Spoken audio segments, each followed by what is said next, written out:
Welcome friends, welcome to my channel Shiba sir math solution. আজ একটি পেপারে বেরিয়েছে যে গাজিয়াবাদে যে হার্ড ডিস্ক উদ্ধার হয়েছে, সেই হার্ড ডিস্কের তথ্য অনুসারে প্রায় 12,000 অযোগ্য শিক্ষক, প্রায় 12,000 অযোগ্য শিক্ষকের তালিকা তার থেকে পাওয়া যাবে। এবং তদন্তকারী সংস্থা বলতে চাইছে যে এই হার্ড ডিস্কের পাওয়া তথ্য থেকেই যোগ্য অযোগ্য বাছাই করা সম্ভব।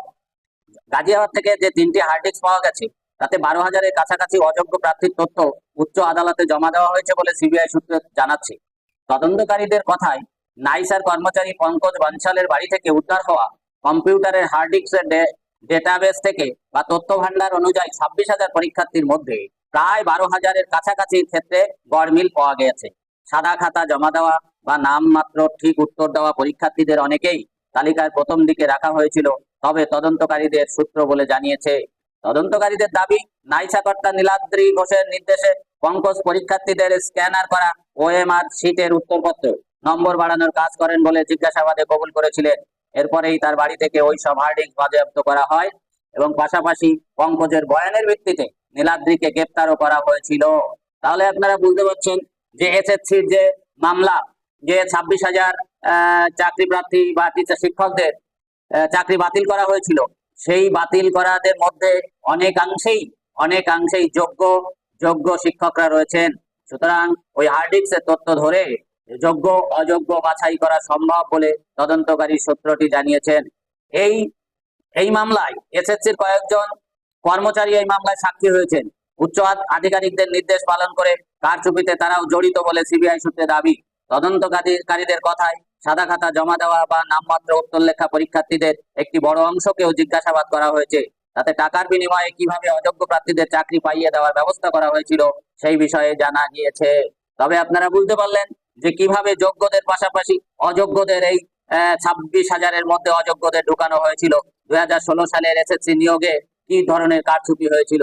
এই কারচুপি করার ফলে যোগ্য শিক্ষকদের আজকে পথে নেমে আন্দোলন করতে হচ্ছে, যোগ্যরা রাস্তায় নামতে হয়েছে, যাদের স্কুলে থাকার কথা। কি দুর্ভাগ্যর কথা, আপনারা বুঝতে পারছেন কি সমস্যা জর্জরিত শিক্ষকরা আজ যারা মাধ্যমিক উচ্চ মাধ্যমিকের খাতা দেখবে, যারা স্কুলে পড়াবে বিজ্ঞান সাহিত্য নিয়ে, তাদের আজকে রাস্তায় আন্দোলন করতে হচ্ছে। এর থেকে দুর্ভাগ্যের কিছু নেই।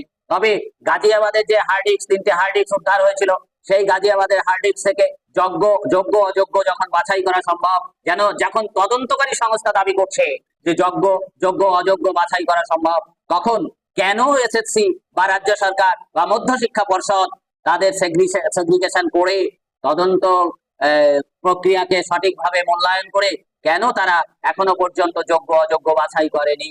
সেগ্রিগেশন করে দিলে তবে কোর্ট থেকে রায়টা যোগ্যদের পক্ষেই যেত।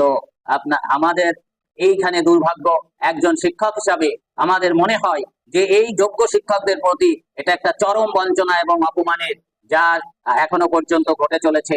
যদিও 31শে ডিসেম্বর পর্যন্ত সময় পাওয়া গেছে, কিন্তু এই সময়টা সময় নয়। এরপরেও তো যোগ্য শিক্ষকদের সেই পরীক্ষায় বসতে হবে। সুতরাং কেন বারবার একজন যোগ্য প্রার্থীকে পরীক্ষা দিতে হবে?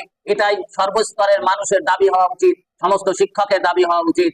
যোগ্য শিক্ষকদের বারবার কেন তাদের যোগ্যতার পরীক্ষা দিতে হবে? এই প্রশ্নটা তুলে সবাই এই আন্দোলনকে সমর্থন করা উচিত। প্রত্যেকটা মানুষের, আপামর জনসাধারণ পর্যন্ত, সাধারণ নাগরিকদের পর্যন্ত এই আন্দোলনে এগিয়ে আসা উচিত বলে আমি মনে করি। অতএব সবাইকে আমি এই বার্তাই দিতে চাই যে আপনারা এই কর্মযজ্ঞে সামিল হয়ে শিক্ষকদের পাশে দাঁড়াবেন এবং বঞ্চিত শিক্ষকদের, যোগ্য শিক্ষকদের, যাদের যোগ্যতা সম্পন্ন শিক্ষকরা, যাদের সঠিক মূল্যায়ন হয়, সেই দিকে সবাই একটু নজর রাখবেন। ধন্যবাদ সবাইকে।